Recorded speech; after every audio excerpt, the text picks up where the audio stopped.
Assalamualaikum warahmatullahi wabarakatuh. Salam sejahtera bagi kita semua. Perkenalkan, saya Dr. Terilina Arvinta Mono Arfa SEMM, dosen program studi bisnis digital Fakultas Ekonomi dan Bisnis Universitas Negeri Jakarta. Pada kesempatan kali ini, saya akan mendemonstrasikan pembelajaran pada mata kuliah pemasaran digital sebagai bagian dari unjuk kinerja penilaian dosen dalam PDD UKT-PT. Mata kuliah pemasaran digital adalah mata kuliah dengan bobot 3 SKS yang membekali mahasiswa dengan kemampuan merancang, mengimplementasikan, serta mengevaluasi strategi pemasaran melalui berbagai platform digital. Pembelajaran dirancang dengan menggunakan pendekatan student-centered learning dengan mengkombinasikan case-based learning dan project-based learning sehingga mahasiswa tidak hanya memahami konsep, melainkan juga mampu mengaplikasikannya dalam dunia nyata. Setelah mengikuti pembelajaran ini, mahasiswa diharapkan mampu menganalisis situasi bisnis sebagai dasar penyusunan strategi pemasaran digital, merancang strategi pemasaran digital, melakukan riset pasar digital, mengembangkan konten pemasaran digital yang efektif, mengoptimalkan berbagai saluran pemasaran digital seperti search engine optimization, media sosial, e-commerce, email marketing, CRM, dan online advertising, serta mengevaluasi keberhasilan strategi pemasaran digital melalui indikator kinerja atau Key Performance Indicator. Selama 1 semester, mahasiswa akan mendapatkan 10 topik utama, yakni analisis situasi, strategi pemasaran digital, riset pasar digital, konten pemasaran digital, user interface dan user experience, search engine optimization dan copywriting, email marketing, social media marketing dan e-commerce, customer relationship management, online advertising, dan data analytics dan key performance indicators. Referensi untuk mata kuliah digital marketing ini adalah e-book dari Shafi and Katwig, yakni yang berjudul Digital Marketing, Strategy, Implementation, and Practice. Selain itu, teman-teman juga bisa menggunakan berbagai artikel ilmiah yang berkaitan dengan topik digital marketing. Adapun seluruh referensi dapat diakses oleh mahasiswa melalui LMS Universitas Negeri Jakarta dan Google Classroom. Penilaian dalam mata kuliah ini dilakukan secara berkelanjutan melalui asesmen formatif dan sumatif.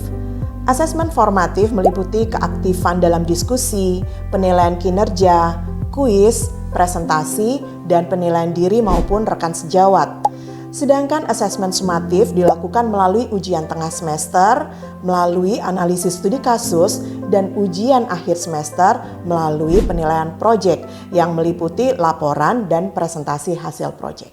Baiklah, pada kesempatan kali ini saya akan mendemonstrasikan proses pembelajaran di kelas khususnya tentang topik kedua, yakni strategi pemasaran digital. Pada pembelajaran tersebut saya akan menjelaskan mengenai analisis situasi, tujuan bisnis melalui konsep 5S, dan juga perancangan strategi pemasaran digital. Demikian video pengantar ini, selamat menyaksikan. Assalamualaikum warahmatullahi wabarakatuh. Waalaikumsalam warahmatullahi wabarakatuh. Selamat pagi semuanya. Pagi, Bu. Baik, terima kasih teman-teman mahasiswa sudah hadir di kelas saya pada pagi hari ini. Kita bertemu lagi dalam mata kuliah digital marketing. Dan kita sekarang sampai di pertemuan kedua. Dan topik kedua ini adalah mengenai strategi digital marketing. Baik, sebelum saya masuk ke topik pembelajaran hari ini, seperti biasa teman-teman harus melakukan presensi. Jadi silahkan kalian bisa melakukan scanning barcode untuk presensi hari ini. Baik, sudah semua melakukan presensinya? Sudah, Bu. Baik, terima kasih teman-teman. Untuk tujuan pembelajaran hari ini sesuai dengan topik kita yaitu strategi pemasaran digital. Maka yang pertama tujuan pembelajarannya adalah saya ingin mahasiswa mampu memahami konsep tentang strategi pemasaran digital. Kemudian yang kedua tujuan pembelajaran hari ini adalah teman-teman mampu melakukan analisis situasi bisnisnya. Kemudian yang ketiga adalah teman-teman mampu menyusun tujuan bisnis melalui konsep 5S. kemudian teman-teman mampu merumuskan atau merancang strategi pemasaran digital. Baik, sebelum kita masuk kepada materi tentang strategi pemasaran digital, saya ingin tahu seberapa Anda memahami tentang strategi pemasaran digital. Apa yang ada di benak teman-teman semuanya tentang strategi pemasaran digital? Saya mau jawab, Bu. Boleh, silakan. Dinda. Iya, betul. Saya Dinda. Saya mau jawab soal strategi pemasaran digital. Menurut saya, strategi ini tuh gimana caranya pemasar itu bisa membedah dan menganalisis situasi bisnisnya dan merancang sebuah strategi untuk menyelesaikan suatu masalah yang ada di bisnisnya, gitu, Bu. Oke, terima kasih. Tepuk tangan dulu untuk Dinda. Terima kasih, Dinda, gitu ya. Jadi mungkin bisa menjadi gambaran buat teman-teman semuanya strategi pemasaran digital itu seperti apa gitu ya. Karena kita tahu kita sekarang hidup di dunia digital dengan berbagai platform yang ada. Jadi tentunya strategi bisnis yang diterapkan adalah dengan pendekatan platform digital gitu ya. Baik, kita masuk ke materi. Untuk materi chapter 2 ini seperti biasa teman-teman sudah memiliki e-book yang sudah saya share di awal pertemuan, sehingga untuk chapter 2 ini teman-teman bisa juga melakukan scan untuk bisa terhubung dengan chapter 2. Kita masuk di chapter 2 tentang online marketplace analysis micro environment gitu ya. Ini adalah bukunya dari Dave Safi gitu ya. Baik, yang pertama gitu ya tentang konsep digital marketing strategy. Jadi teman-teman, sebelum kita menyusun strategi pemasaran digital dalam konsepnya, maka kita harus memahami terlebih dahulu mengenai kondisi bisnis. Ya, kondisi bisnis yang dimaksud bisa di dalam perspektif internal maupun eksternal gitu ya. Nah, kemudian setelah kita menyusun kelompok target pasar secara spesifik, kita pahami gitu ya lingkungan bisnis kita secara internal maupun eksternal. Nah, setelah itu baru kita bisa menyusun online value proposition. Apa itu online value proposition? Adalah apa yang bisa kita berikan, kita komunikasikan, kita promosikan kepada customer segmen kita atau kepada kelompok target market kita, gitu ya. Nah, dengan kita fokus pada online value proposition, maka kita akan memiliki poin-poin strategis perusahaan, gitu ya. Kemudian, misalkan strategi promosi seperti apa sih yang cocok untuk mereka, gitu ya. Kemudian teknik pricing apa yang cocok buat mereka sesuai dengan daya beli mereka gitu ya. Nah, semuanya itu harus kita pahami terlebih dahulu sebelum kita merancang strategi pemasaran digital.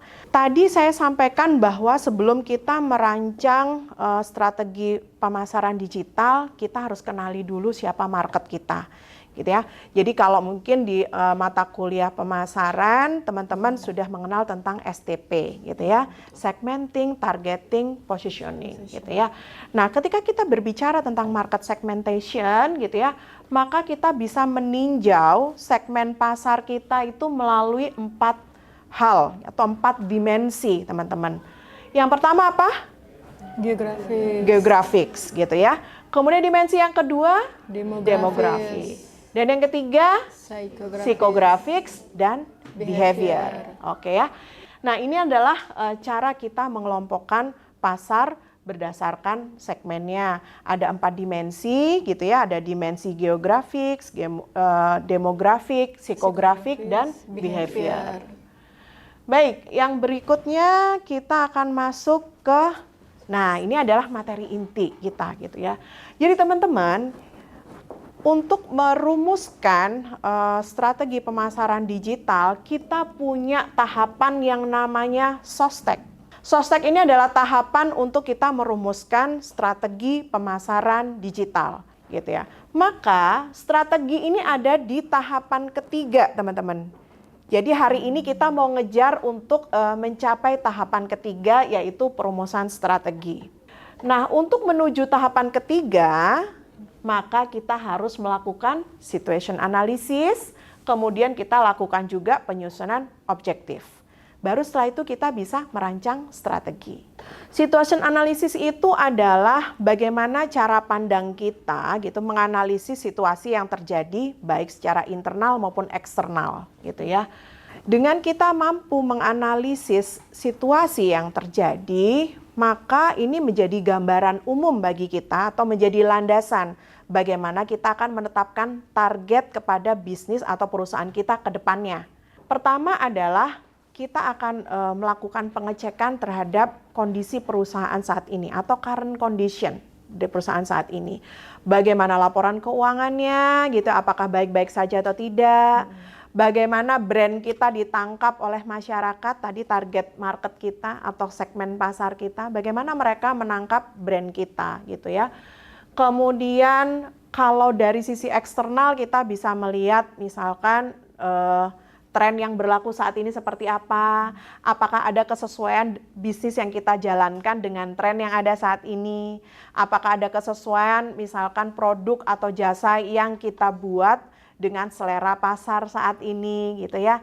Kemudian bagaimana kondisi kompetitor yang ada di dalam industri kita. Nah, dengan begitu kita punya cara pandang yang utuh, yang komprehensif baik ke dalam maupun keluar sebelum kita menyusun strategi pemasaran gitu ya.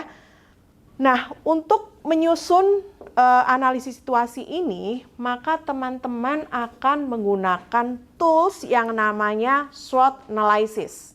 Jadi teman-teman, strength and weakness yang ada di atas ini, S dan W, itu adalah gambaran internal perusahaan.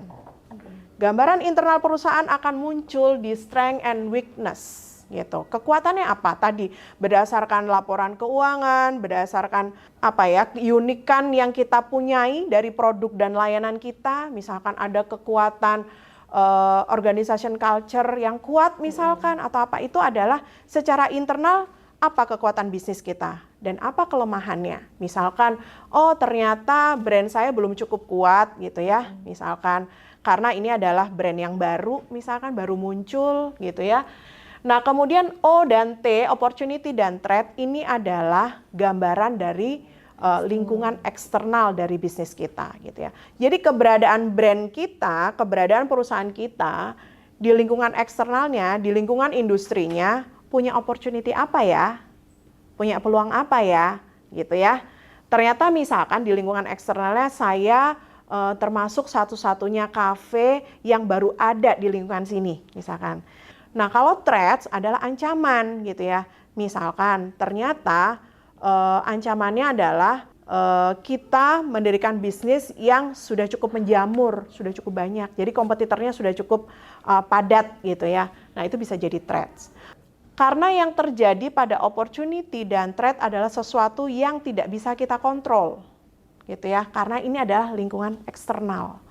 Nah, ini adalah salah satu tools juga yang bisa teman-teman gunakan untuk menganalisis lingkungan eksternal perusahaan melalui Porter's 5 Forces Analysis dengan meninjau kompetitornya, gitu ya, customernya, suppliernya, substitute produknya, gitu ya, untuk tahu positioning dari brand kita.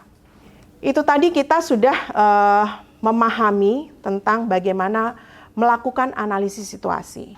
Step berikutnya adalah setelah S, O, apa itu O? Objektif. Objektif. Oke, di Sostek teman-teman masih ingat ya. Jadi setelah perusahaan itu menyusun analisis situasi, maka berikutnya adalah menyusun tujuan perusahaan. Gitu ya. Jadi di objektif ini perusahaan harus menentukan apa tujuan yang ingin diraih gitu ya. Misalkan meningkatkan sales sekian persen gitu ya di tahun ini. Kemudian jangan lupa teman-teman, tujuan ini tidak hanya ditetapkan gitu ya. Tapi ketika kita menetapkan tujuan, sekaligus kita akan buat perangkat bagaimana untuk mengukur keberhasilan pencapaian tujuan tersebut. Ya, jadi harus ada tools yang bisa mengukur keberhasilan capaiannya gitu ya. Nah, salah satunya yang bisa digunakan untuk meninjau kondisi perusahaan dan menetapkan tujuan perusahaan, salah satunya adalah melalui marketing mix gitu ya, atau bauran pemasaran. Teman-teman bisa menggunakan marketing mix ini berbasis 4Ps gitu ya, atau 7Ps ketika dia perusahaan jasa gitu ya, yang terdiri dari product, price, place, promotion gitu ya, dan ada tambahannya gitu ya tentang physical evidence, kemudian ada proses, kemudian ada people. Nah, itu bisa disusun untuk mencapai si tujuan perusahaan tadi. Nah, tujuan perusahaan tadi, tools yang kita gunakan gitu ya, adalah objectives dengan konsep 5S gitu ya. Ada 5S yang kita gunakan di dalam penyusunan strategi pemasaran digital. S yang pertama adalah sell, kemudian serve, kemudian speak gitu ya, kemudian save, kemudian sizzle. Sell ini adalah kita akan mengukur seberapa mampu dan seberapa target yang akan kita tetapkan pada perusahaan untuk menjual produk dan layanannya. S yang kedua adalah serve, bagaimana kita menambah value di dalam produk dan layanan kita. S yang ketiga adalah speak, yaitu how we communicate our brand to our consumer. Kemudian save adalah bagaimana kita menyusun efisiensi anggaran di dalam kita mengolah atau mengoperasikan bisnis kita. Dan yang terakhir gitu ya, S yang kelima adalah sizzle. Bagaimana kita mengextend brand ini gitu ya, sehingga menjadi retainable gitu, atau menjadi sustainable, sehingga bisa retain gitu ya, bisa brand kita terengage dengan baik gitu ya, bisa berjangka waktu lama gitu ya, dikenal oleh market kita gitu ya. Nah, kemudian dalam menentukan 5S ini kita akan memperhatikan namanya SMART. Bahwa penentuan objektif atau tujuan perusahaan harus, S yang pertama adalah spesifik untuk menyusun kinerja dari bisnis kita. Nah, yang kedua adalah M. Kan SMART ya, S-nya adalah spesifik, M-nya adalah measurable. Memastikan bahwa target yang kita tetapkan pada bisnis itu terukur. Kemudian A adalah attainable gitu ya, atau achievable. Memastikan bahwa target yang kita tetapkan itu mampu dicapai, terjangkau bagi perusahaan. Kemudian R adalah relevan gitu ya. Relevan dengan permasalahan yang dihadapi perusahaan, relevan dengan kondisi perusahaan gitu ya. Dan T adalah timely. Maka kita tetapkan gitu ya, bahwa target ini akan dicapai berapa lama. Nah, berikutnya saya akan menjelaskan tentang menyusun atau merancang digital marketing strategi gitu ya. Jadi strategi yang kita bangun ini akan kita simpulkan melalui analisis situasi dan penetapan objektif yang ada di langkah berikutnya. Sehingga ketika masuk di langkah ketiga, maka strategi itu harus mampu merefleksikan bisnis apa yang sedang dijalankan, siapa target marketnya, kemudian mampu menjawab tentang mengapa dan bagaimana bisnis ini akan dijalankan melalui objektif yang 5S tadi. Gitu ya. Jadi dipastikan bahwa strategi yang disusun harus mampu menghadapi tantangan yang sedang berlangsung pada perusahaan tersebut. Nah, teman-teman, sebelum saya mengakhiri pertemuan kita pada hari ini, maka saya ingin memastikan bahwa 4 tujuan pembelajaran hari ini sudah mampu dicapai oleh teman-teman semuanya. Sebelum saya akhiri, saya ingin mendengar dari teman-teman gitu, mungkin ada yang masih belum jelas dari materi yang saya sampaikan. Boleh ada yang berkomentar, menyampaikan pendapat atau pertanyaan, disilakan. Oke, silakan Marshall. Oke, baik. Jadi kan Ibu tadi bahas ada 5S ya, yaitu ada sell, serve, atau save, harus ada sizzle, dan lain-lain. Nah, gimana sih kita merancang sebuah strategi pemasaran digital atau strategi digital marketing itu ketika ada S yang bertentangan seperti misalnya sell kan, grow sales itu kita gimana caranya ningkatin revenue kita kan. Nah, terus di selanjutnya itu ada save, di mana itu cost saving. Nah, gimana sih Ibu kita merancang strategi ketika kita ingin grow sales, tapi di satu sisi lain kita juga ingin save atau cost saving itu dari perusahaan itu sendiri. Nah, gimana sih cara kita merancang strateginya itu? Terima kasih. Baik, terima kasih Marshall. Pertanyaan yang bagus banget dari Marshall gitu. Tepuk tangan buat Marshall. Baik, berarti Marshall tandanya memperhatikan apa yang tadi saya jelaskan gitu dan punya critical thinking yang baik gitu ya. Jadi 5S ini tidak bisa kita pilih-pilih gitu ya. Maka setiap strategi pemasaran digital itu harus menggabungkan kelimanya.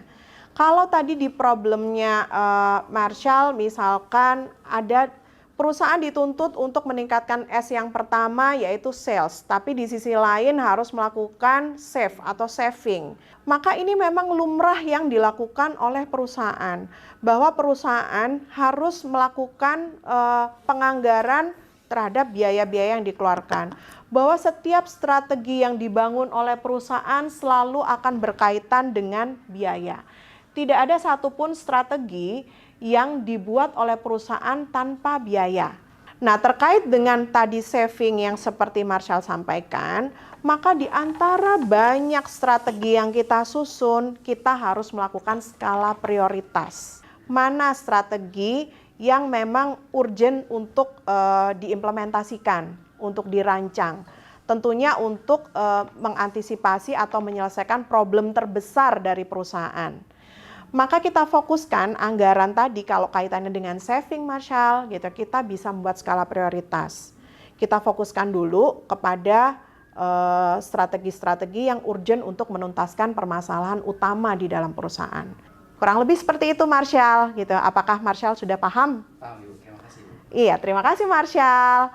Nah, untuk bisa teman-teman tidak hanya memahami konsep tentang pemasaran digital gitu ya, maka saya berikan tugas gitu ya untuk teman-teman bisa mengasah lagi kemampuannya dalam merancang strategi pemasaran digital.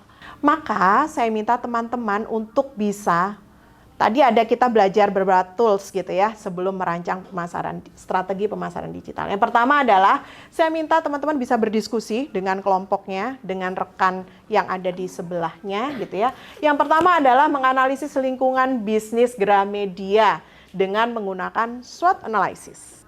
Bisa dipahami tugasnya?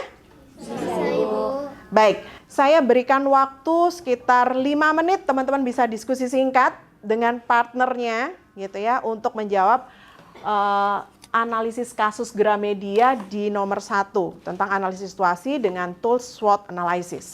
Ya, silakan.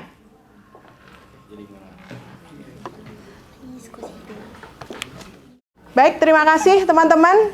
5 menit sudah berlalu. Siapa yang mau memberikan inspirasi bagi teman-teman kelompok lain untuk menjawab analisis kasus yang nomor 1? Siapa yang berkenan? Kami. Oh, kelompoknya Auri. Oke, silakan Auri. Jadi tadi kan SWOT itu kan ada 4 ya Bu. Itu kan sebenarnya dibagi jadi 2, ada internal sama eksternal. Nah kalau internal itu kan strength sama weakness. Sebenarnya yang udah kita diskusin kalau strength itu kan si Gramedia itu punya brand yang udah kuat, terus juga udah terpercaya. Jadi bahkan mereka kan udah dibangun sampai puluhan tahun. Ya. Nah terus juga tokonya tuh udah banyak ya Bu, ada di berbagai wilayah di Indonesia, sampai banyak banget kayak orang tuh mudah buat bisa akses mereka gitu.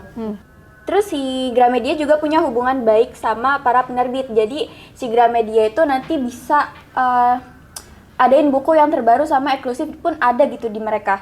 Tapi sayangnya mereka itu punya weakness.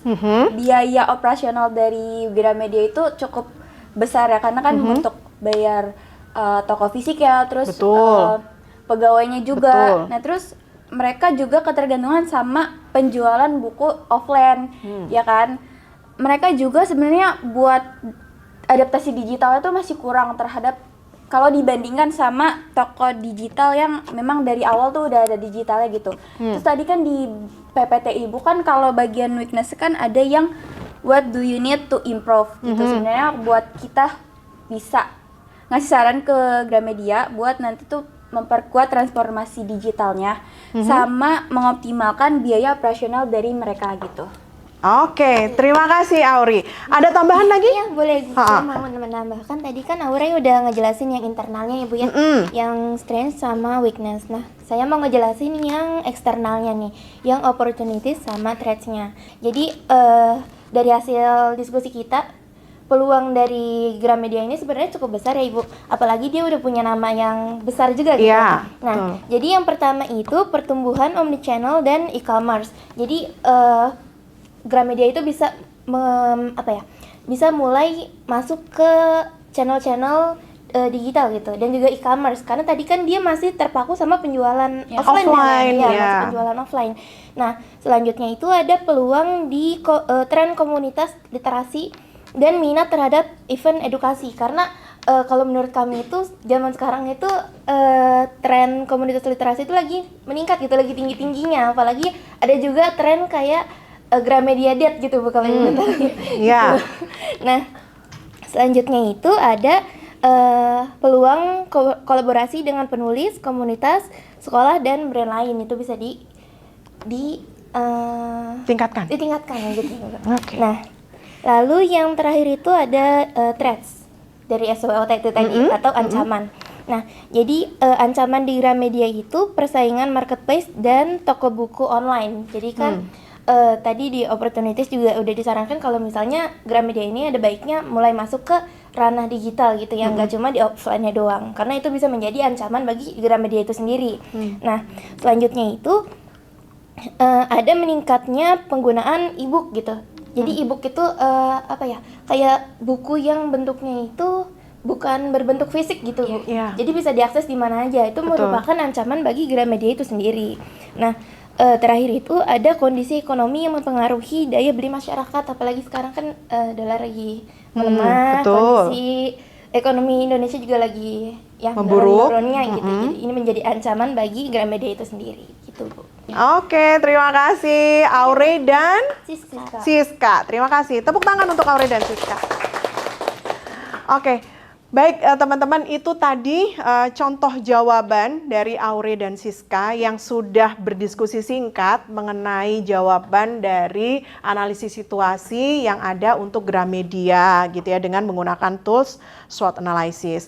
Nah, tentunya hal ini bisa teman-teman lengkapi juga untuk kelompok-kelompok yang lain dan menjawab sekaligus di nomor 2 dan nomor 3 gitu ya. Nah, maka untuk melengkapi jawaban teman-teman, nanti teman-teman bisa melakukan tugas ini di rumah, berdiskusi, dilanjutkan gitu ya. Kemudian nanti teman-teman akan mensubmit melalui Google Classroom yang ada gitu ya. Saya ingin minggu depan teman-teman bisa mengumpulkan makalah, sekaligus bisa mempresentasikan untuk studi kasus kita hari ini. Karena saya ingin memastikan teman-teman tidak hanya memahami konsep mengenai strategi pemasaran digital, tapi juga bisa mempraktikkannya dengan merancang strategi pemasaran digital dalam konteks dunia nyata seperti pada kasus Gramedia pada hari ini. Terima kasih teman-teman atas kehadirannya hari ini pada mata kuliah kita. Mudah-mudahan materi yang saya sampaikan memberikan manfaat bagi teman-teman semuanya. Tidak hanya memahami konsep, tapi juga memahami tentang bagaimana mempraktikannya di dalam dunia nyata.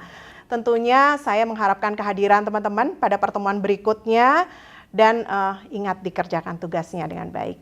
Baik, saya cukupkan materinya sampai di sini. Selamat pagi, Assalamualaikum warahmatullahi wabarakatuh. Waalaikumsalam warahmatullahi wabarakatuh. Baiklah rekan mahasiswa, hari ini kita telah mempelajari bagaimana menyusun strategi pemasaran digital melalui penetapan tujuan dengan konsep 5S Digital Marketing.